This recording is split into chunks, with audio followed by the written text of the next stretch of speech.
That's a 738 Tango Bravo, Montgomery Tower. Stand by for landing traffic. You cross 28 left.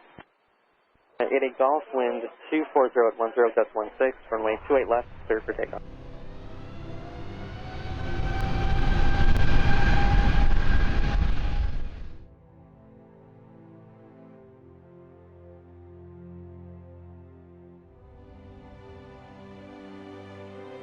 Takeoff. We've all experienced one before, and you either absolutely love this part of the flight, it's super exciting for you, or it's just absolutely terrifying. Regardless of what situation you find yourself in though, you'll soon be going hundreds of miles or over 100 miles an hour down the runway, accelerating and then soaring into the skies. And despite what kind of person you are, you somehow committed yourself into doing all of this stuff. All the time, energy, and getting over any potential fears to make it work and to make the takeoff a reality. At this point, you now find yourself soaring into the clouds, going to somewhere you haven't been to before, a new spot, a foreign place with a lot of possibility. This, right now, is where we're going, and it's really, really exciting.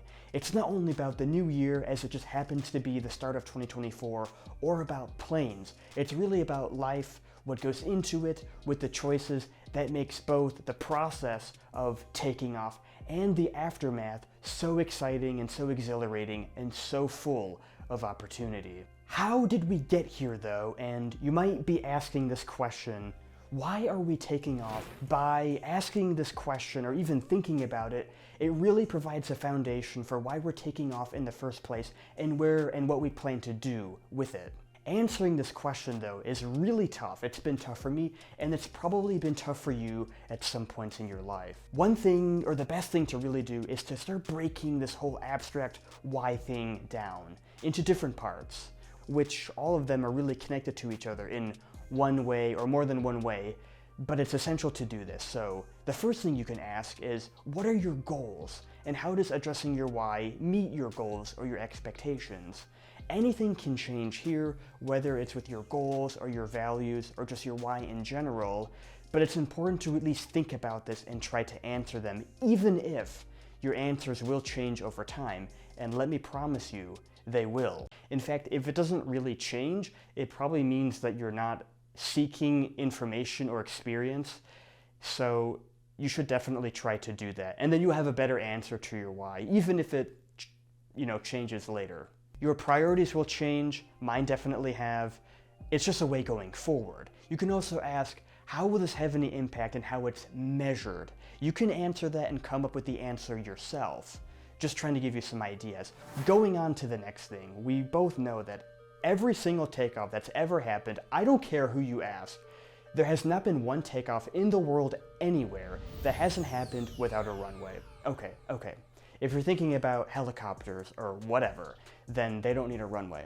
But they still need a platform, so you get the point. There's two key takeaways here with this runway example that I'm going to try to give. So the first one is that when you're a pilot, for example, you want to have the best information possible to have the best takeoff possible. And there's some obvious things that you can do for this, right? You need to be in the center of the runway. Why would you want to be in the side? That doesn't make any sense. You want to make sure that the lights are working. That's not really the pilot's job, but you want to make sure everything is in line so that you can actually see where you're going. And you want to make sure that you're going straight. You're not going at an angle, so within 5 seconds pretty much you're going to be in the grass if you're lucky. If you're going at an angle, if you have the information you have, like the information that you have, if you leverage it and then go forward, then that's really the best approach you can take. On the other hand, you can run into a problem where, okay, you definitely need a runway that's long enough for you to actually successfully take off. However, with the comparison I'm trying to give is, if the runway is too long, you might find yourself accelerating and accelerating and accelerating. You can literally feel it happening in your gut. The one thing that's not happening, and the most important, critical part, and the whole point why we're here, why we built the runway, why we made the takeoff plan, is we want to gain altitude. So you might give yourself the illusion that you're actually going somewhere by going faster and faster, but you're really not going anywhere up. and that's the most important part. So connecting the dots and putting everything together with the runway, we've addressed our why, or at least parts of it. We are now cleared for departure. And also the passengers too are happy, they've got their baggage.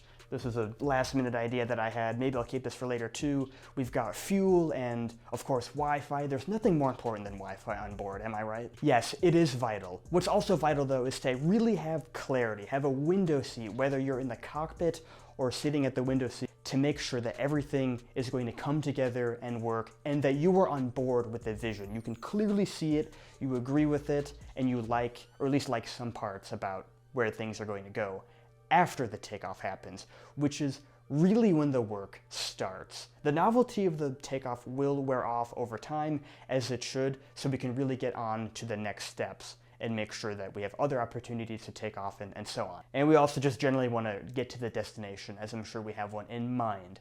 So this flight just took off. There's really only one lingering, important, critical question that I need you to answer. So, are you ready to gain some altitude and fly further?